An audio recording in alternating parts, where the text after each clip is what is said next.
Il nous arrive tous de traverser des journées où tout semble s'enchaîner. On se lève, on travaille, on répond aux messages, on règle les urgences, on coche des cases, puis tout recommence le lendemain. À force, il peut arriver une chose étrange. Nous sommes vivants, mais nous ne nous sentons plus vraiment vivants. Comme si quelque chose à l'intérieur s'était peu à peu mis en veille. Parce que peut-être que notre mode de vie nous fait oublier une évidence.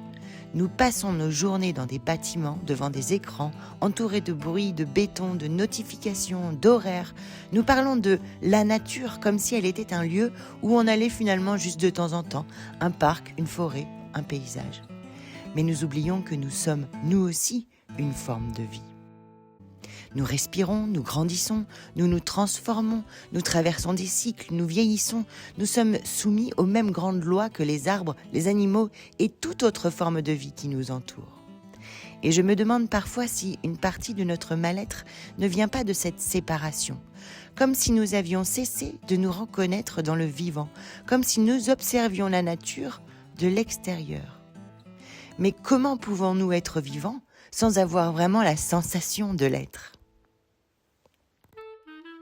Je m'appelle Anaëlle Robert et à travers mes podcasts, mes pratiques de Kundalini Yoga et les parcours que je propose, je m'intéresse à une seule chose, ce moment où l'on commence à sentir différemment sa propre vie. Pas dans des grandes transformations, mais dans des détails. Et aujourd'hui, cela concerne le vivant. Comment pouvons-nous être vivants sans avoir la sensation de l'être ? Tu es prêt, tu es prête ? On y va. Pendant une grande partie de notre histoire, cette sensation d'être vivant était probablement plus naturelle. Non pas parce que les humains étaient plus sages qu'aujourd'hui, mais parce que leur survie dépendait directement de leur capacité à observer le vivant. Ils regardaient les saisons pour savoir quand semer ou récolter. Ils apprenaient les propriétés des plantes en les expérimentant. Ils observaient les animaux, le ciel, les rythmes de la nature. La vie n'était pas une idée abstraite, elle était leur quotidien. Certaines personnes avaient même développé une connaissance particulièrement fine de ce vivant. Souvent, des femmes accompagnaient les naissances, soignaient avec des plantes, connaissaient les cycles du corps, les saisons et les rythmes de la nature. Elles transmettaient aussi des gestes, des rituels et des façons d'habiter le monde qui entretenaient ce lien profond avec le vivant.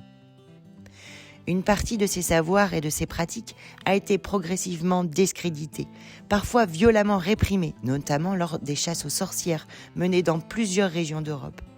Avec elles, ce ne sont pas seulement des personnes qui ont disparu, mais aussi une partie d'une mémoire collective, celle d'une relation quotidienne, sensible et symbolique avec le vivant. Bien sûr, la science nous a depuis permis de comprendre le vivant avec une précision extraordinaire. Mais comprendre n'est pas toujours ressentir. Nous savons beaucoup de choses sur la vie et pourtant, nous prenons rarement le temps de nous laisser toucher par elle. C'est peut-être là que commence notre paradoxe. Nous sommes vivants, mais nous avons peu à peu perdu la sensation de l'être. Nous avons perdu une manière d'habiter le monde. Alors, si nous voulons retrouver cette sensation d'être vivant, peut-être faut-il commencer par regarder le vivant autrement. Non plus comme un décor qui nous entoure, mais comme un miroir. Lorsque l'on ouvre un dictionnaire, la vie est généralement définie par quelques grandes fonctions communes à tous les êtres vivants. Naître, grandir, se transformer grâce à un ensemble de processus internes, se reproduire et mourir. Qu'il s'agisse d'un arbre, d'un oiseau, d'un champignon ou d'un être humain, ces grandes étapes sont les mêmes. Seule la manière de les vivre diffère. Mais ce n'est pas tout. Depuis des millénaires, de nombreuses traditions observent également que tout le vivant est animé par 4 grandes forces. La terre, l'eau, le feu et l'air. Qu'on les considère comme des éléments, des symboles ou une manière de comprendre le vivant, ils nous invitent à porter un regard sur ce qui nous constitue. La terre nous donne une structure. Elle est la roche, le tronc de l'arbre, mais aussi nos os, nos muscles, tout ce qui nous permet de tenir debout. L'eau est ce qui circule.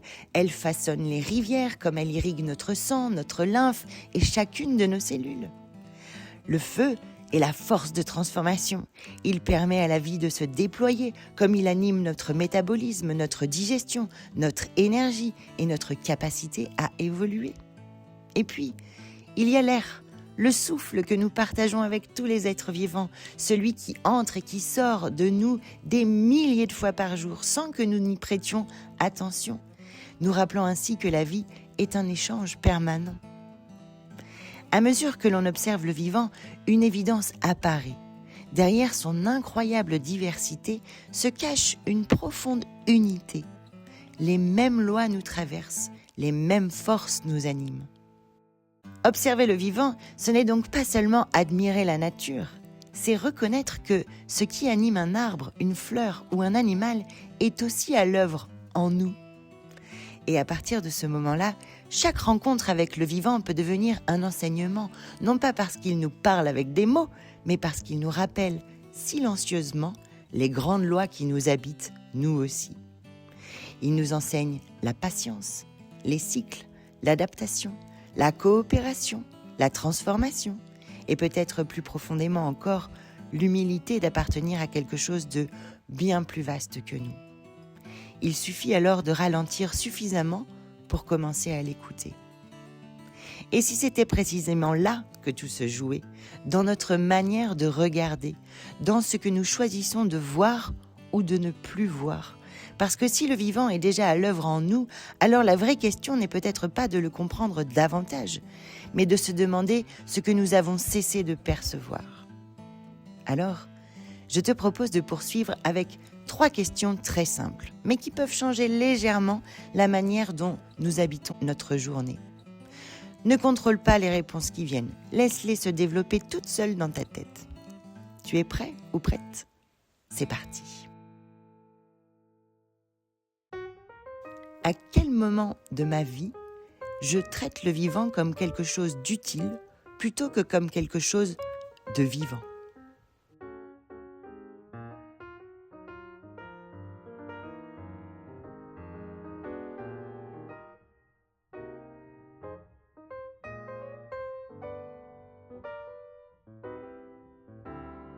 Qu'est-ce que j'accepte de ne plus voir ou de ne plus ressentir pour continuer à vivre comme je vis aujourd'hui ?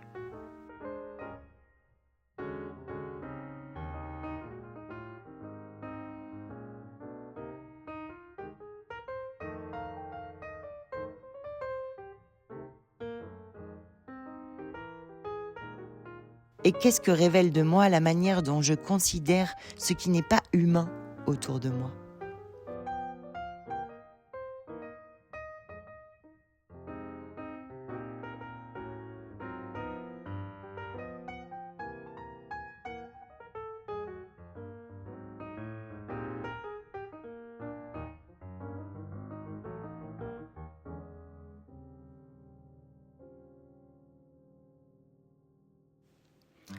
Peut-être que nous avons pris l'habitude de trop comprendre la vie et pas assez de la sentir. Alors si un instant, on arrêtait d'analyser pour simplement revenir à l'expérience. Là, sens ton corps, là maintenant. Le poids de ton corps posé quelque part, cette stabilité, cette densité, c'est déjà une forme de terre. Et ensuite, sens ton souffle. Il entre, il sort, sans effort, sans contrôle. L'air circule, nous traverse, nous relie à tout ce qui respire autour de nous. Inspire, expire. Sens la chaleur discrète à l'intérieur, cette activité constante même au repos, ce mouvement invisible qui transforme, digère, régule, répare. C'est une forme de feu. Et puis, si tu y es attentif, il y a aussi ce flux continu, ce mouvement intérieur, cette circulation permanente dans ton corps, comme une eau qui ne s'arrête jamais vraiment. Et pendant quelques secondes, il devient difficile de se sentir séparé du vivant, parce que tout ce qui est là est vivant. Et peut-être que c'est cela que nous avions oublié. Nous ne sommes pas devant la vie, nous sommes dedans.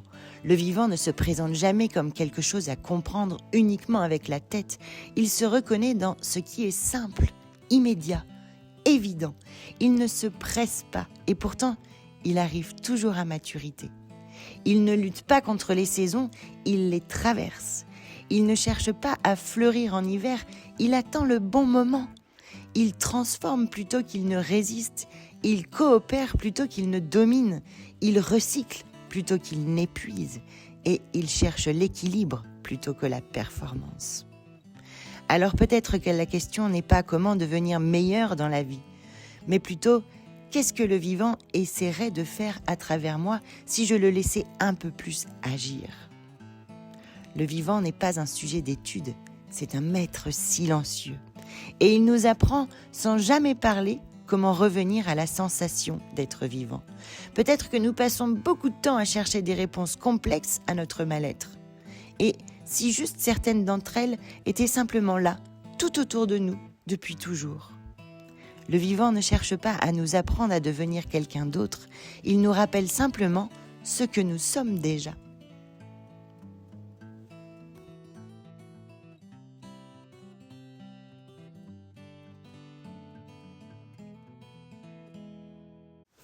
Cet épisode s'arrête ici. Si ces questions résonnent en toi, alors la suite est déjà là. Des parcours, des pratiques de Kundalini Yoga, des méditations, tous les autres épisodes du podcast prolongent ce travail. Pas comme une suite à consommer, mais comme un espace ouvert et intime pour aller toujours un peu plus vers ton alignement. C'est simplement la continuité de ce que tu viens d'ouvrir ici. Tous les liens sont dans la description. Il y a plein de moyens de me contacter. Et si tu aimes ce podcast, si tu as aimé cet épisode, je t'invite à t'abonner, à le liker, à le partager et à en parler autour de toi. Tu n'es peut-être pas le ou la seule à avoir besoin de te poser des questions qui font avancer. Je vous retrouve dans 15 jours pour un nouvel épisode. D'ici là, sois doux avec toi-même.